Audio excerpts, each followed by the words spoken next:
Well, ladies and gentlemen, we have yet another article about Star Wars Outlaws, and this one has to do with the lead writer by the name of Nikki Foy. Now, with Nikki Foy, I don't really know why she's locking down her account, considering that I don't think she said anything in particular. I don't think she really did anything wild that would warrant her locking down her account. But apparently, all it took for this to happen, for the Maven of Filth, as she likes to self-proclaim herself, was that the game was getting destroyed and the trailer was getting nuked. Time to abandon ship.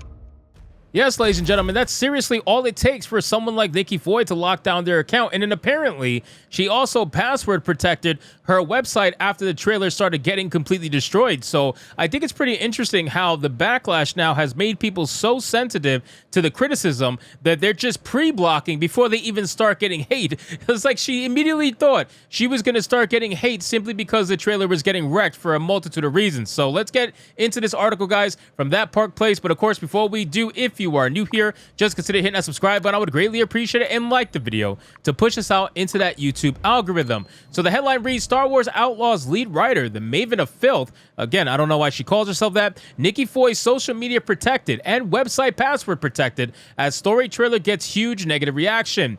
And then it says Ubisoft released the game's first official story trailer on April 9th, and it's received a ton of negative reaction. It has nearly as many dislikes as likes. As of writing, it has over 25,000 dislikes and 26,000 likes. So it seems like the reaction to this trailer seemingly is right down the middle. Now, I know a lot of people obviously are making fun of the way that the main character looks, myself included. It's a typical disingenuous story that they try to tell you about. Oh, we're just making her look more modern. We're making her look more realistic, right? And they try to sell you this story about how beautiful women are not realistic, but what they really don't want to tell you is that, hey, it's not realistic, not necessarily for you, but it's not realistic for the people we're actually trying to virtue signal to, and it's the trans gays. Like, that's what they're trying to do with these female characters that they make supremely ugly, and they give them male shoulders, male jaw lines, they make them stand like a man. It's very interesting why they do all this, but again, they're gonna lie to you publicly because they're not actually genuine. Then it says many of the top-rated comments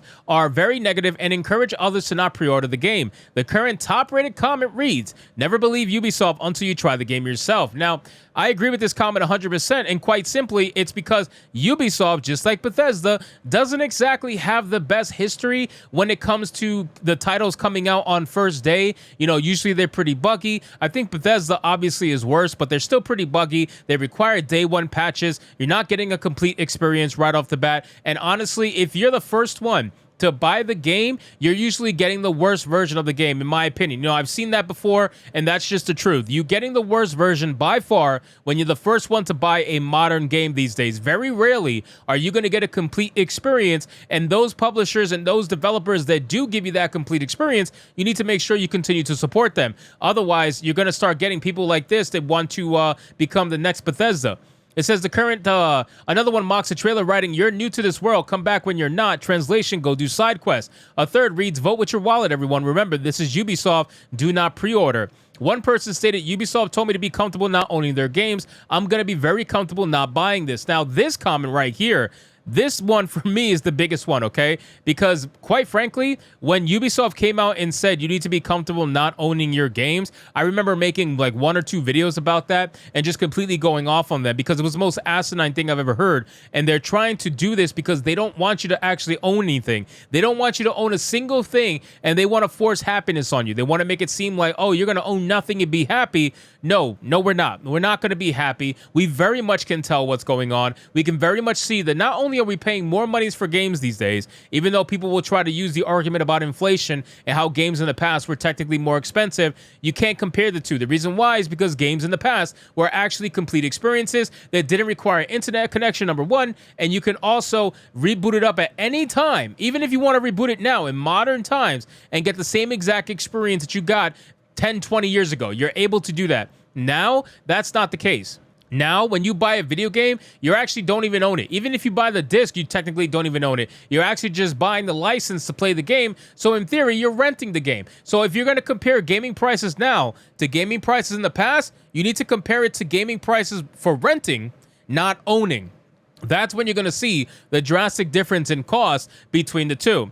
It says Ubisoft and Disney, two companies that haven't got any money from me, join forces to not get any more money from me. Wrote Per Blasio 2355. Oh, Chirp wrote, the villain in this trailer is the only person that actually sounds like an actor. Others continue to mock the game and encourage their peers to not pre-order the game.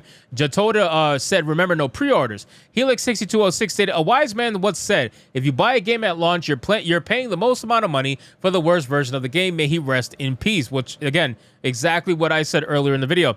Mew in X98 wrote, see another Star Wars game that isn't 1313. I'm tired, boss. Ixbay mocked, you want to survive? Know the players? Funny that line should come from Ubisoft. Well, it is funny because they pretend as if they know their audience, but we all know that they really don't. Like, and if they do, they don't care. They don't care what their actual audience is, just like Disney doesn't care what their actual audience is for Star Wars either. They all know it's male-dominated, and yet they're going to continue to put out this girl boss nonsense, which is what's getting roasted right now. They're essentially giving you female Han Solo. That's what they're doing. They're not giving you anything original. This story is not original. They're giving you a new named character that serves the same exact purpose as Han Solo, even dresses the damn same, acts the damn same, and is going to try to beat up other 300-pound dudes the exact same, and they're going to sell you the same fucking story and pretend like it's new. So no, all they're giving you is a female Han Solo. That's it.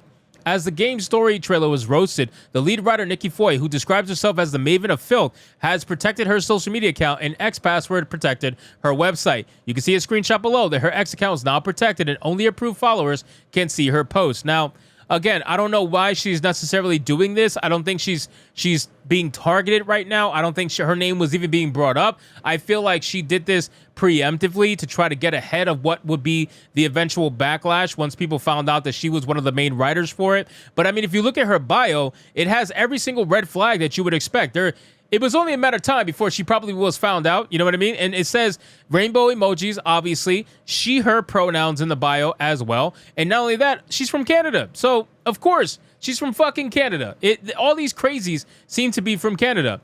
It says it's unclear when she password protected her website and locked down her account on X. An archive for the website reveals that it was still public on June 29th, 2023, where it details she was a scriptwriter on Far Cry 6 and the narrative designer for Watch Dogs Legion. She was also the main writer on Far Cry 6 Villain Season Pass.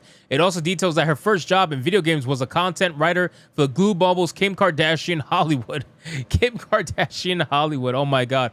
Imagine going from Kim Kardashian Hollywood to AAA games, ladies and gentlemen, simply because, what reasons? I mean, you clearly didn't have the experience to go to AAA games, and yet you were hired anyway, because I'm assuming that you filled the quota that needs to be filled.